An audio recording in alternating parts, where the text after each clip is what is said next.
नमस्कार विद्यार्थियों, आप सभी का स्वागत है। आज हम सामाजिक मानव शास्त्र के अंतर्गत अध्ययन करेंगे धर्म। धर्म क्या है? क्योंकि हम सभी किसी न किसी धर्म से संबंध रखते हैं, लेकिन क्या वास्तव में हम जानते हैं कि धर्म क्या होता है? मनुष्य अपनी रोज की जिंदगी के अंदर बहुत सारे उद्देश्यों की पूर्ति करना चाहता है और बहुत तरह से वो प्रयत्न भी करता है कि किसी न किसी तरह उनके उद्देश्यों की पूर्ति हो जाए। परंतु बहुत सारे उद्देश्यों की जो पूर्ति है वो हमारे मानव के प्रयत्न यानी हमारे प्रयासों के द्वारा संभव नहीं हो पाती।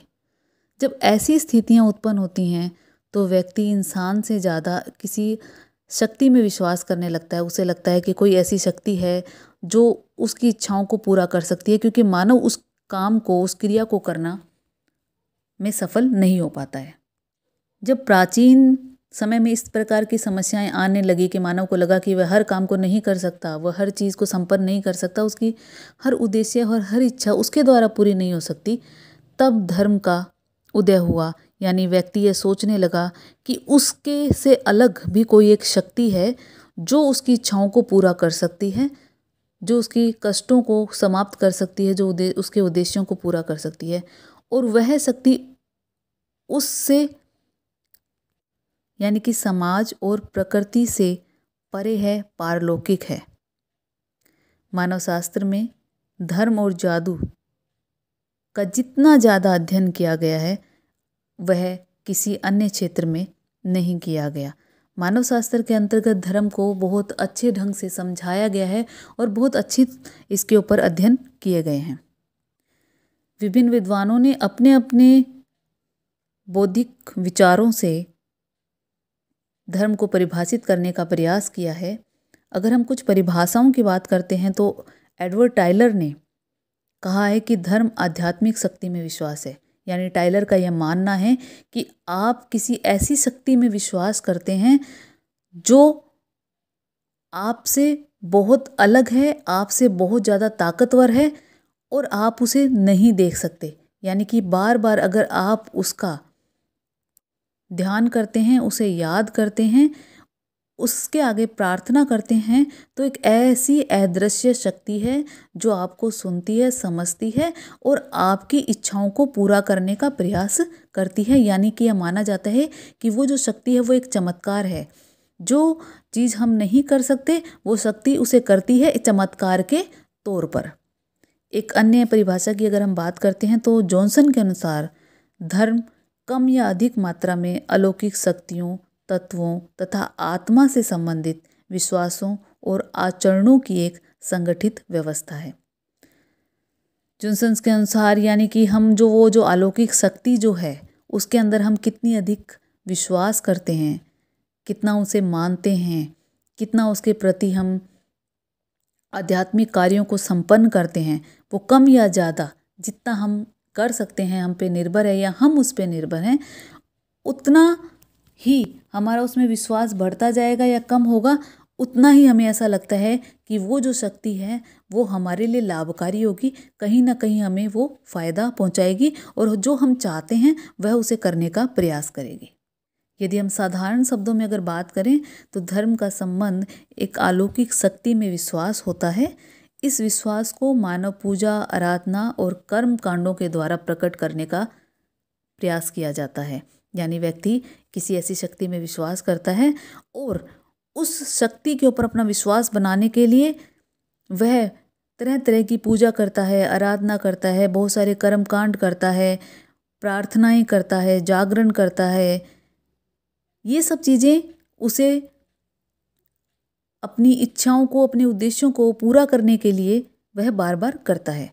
धर्म में विश्वास किया जाता है कि अलौकिक शक्ति प्राकृतिक एवं मानव जीवन को नियंत्रित एवं निर्देशित करती है। यानी कि वो जो अलौकिक शक्ति है वो मानवीय शक्ति से बहुत अधिक शक्तिशाली है और मानव की पहुंच से दूर है, लेकिन असंभव नहीं है। उसके अंदर इतनी पावर है कि वो मनुष्य की सारी इच्छाओं को पूरा कर सकती है। वो प्रकृति से और मानव जीवन को नियंत्रित करती है। वो जो चाहे प्रकृति में संपन्न कर सकती है, वो जो चाहे मानव के अंदर संपन्न कर सकती है। धर्म की कुछ विशेषताएं भी हैं, कुछ लक्षण भी हैं, हम उनके बारे में भी जानेंगे। धर्म जो है अलौकिक शक्ति में विश्वास है। पहला पॉइंट, अगर हम धर्म के बारे में बात करते हैं तो प्रथम बात यह है विशेष कि एक ऐसी अलौकिक शक्ति जिसे हम देख नहीं सकते लेकिन हम महसूस कर सकते हैं, यानी कि अगर हम उसे प्रार्थना कर सकते हैं तो हम उसके द्वारा किए गए चमत्कारों को देख सकते हैं।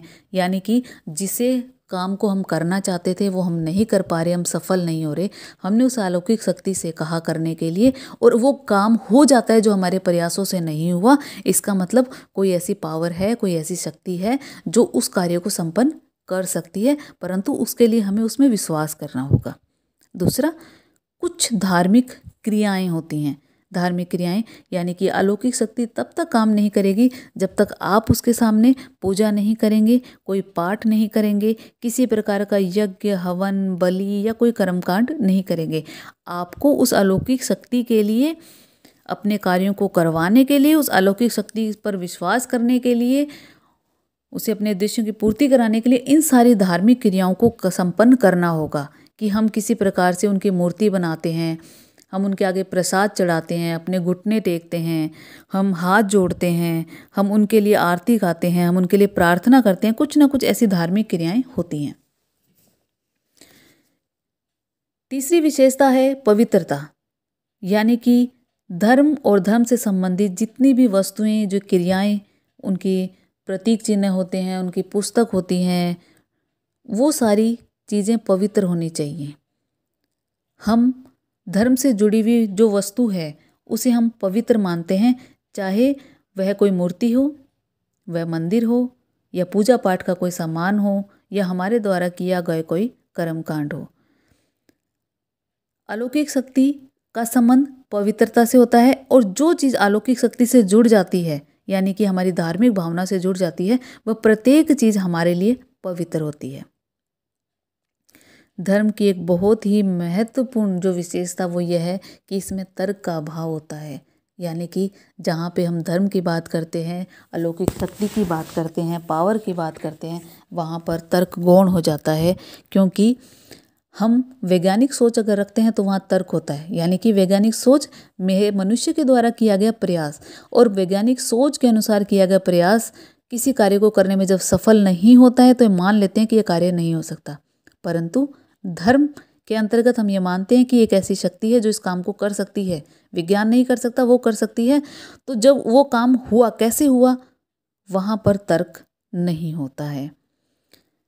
एक अन्य विशेषता यह भी है कि वहाँ पर भावात्मक और मानसिक, व्यक्ति का मानसिक पक्ष होता है। यानी धर्म से व्यक्ति की भावनाएं जुड़ी होती हैं, संवेग जुड़े होते हैं, वो उसमें विश्वास करता है, उससे डरता है, उसके प्रति अपनी भक्ति, श्रद्धा को पैदा करता है, वह उसके प्रति आदर करता है, ईश्वर से प्रेम करता है, प्रार्थना करता है, ईश्वर को अपना मानता है। उसे लगता है कि मैं जो हूँ एक अलौकिक शक्ति के लिए बहुत छोटा हूँ, अगर मैं उसके आगे हाथ जोड़ूंगा, मैं उसे प्रेम करूँगा, उसका आदर करूँगा, तो वो मुझ पर दया करेगी और मुझे किसी प्रकार की परेशानी नहीं होने देगी।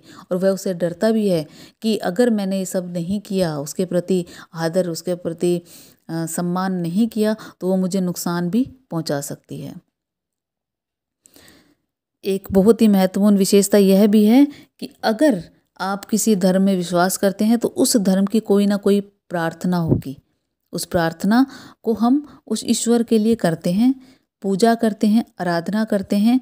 यानी कि पूजा हम उसके लिए कोई एक समय, कोई एक दिन होता है हर ईश्वर के लिए कि हमें इस दिन पूजा करनी है, इस तरह से पूजा करनी है।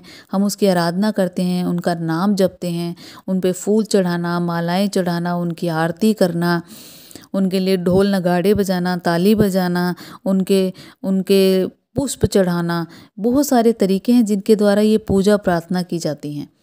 हम मन से भगवान को याद करते हैं, हाथ जोड़ते हैं, ईश्वर से प्रार्थना करते हैं। यानी कि धर्म क्या है, सरल शब्दों में अगर हम कहें तो धर्म एक अलौकिक शक्ति है, और उस अलौकिक शक्ति को हम अपने से बहुत ज़्यादा ताकतवर मानते हैं, और हम ये मानते हैं कि वो जो अलौकिक शक्ति है वो हमें कंट्रोल कर सकती है, हमें नियंत्रण में कर सकती है, और हमसे जो चाहे वो करवा सकती है। इसलिए मानव जो है उस अलौकिक शक्ति से डरता है और उसके सामने सम्मान प्रकट करता है, उससे भय होने के कारण उसको पूजता है। वह मानता है कि ईश्वर होगा तो मैं सुरक्षित हूँ, ईश्वर होगा तो वह मेरी रक्षा करेगा। यही धर्म है। हम एक ऐसे अलौकिक शक्ति में विश्वास करते हैं जो हमारा भला कर सकती है, हमारी मदद कर सकती है। इस प्रकार से धर्म, प्रत्येक व्यक्ति किसी न किसी धर्म से जुड़ा हुआ होता है। धन्यवाद।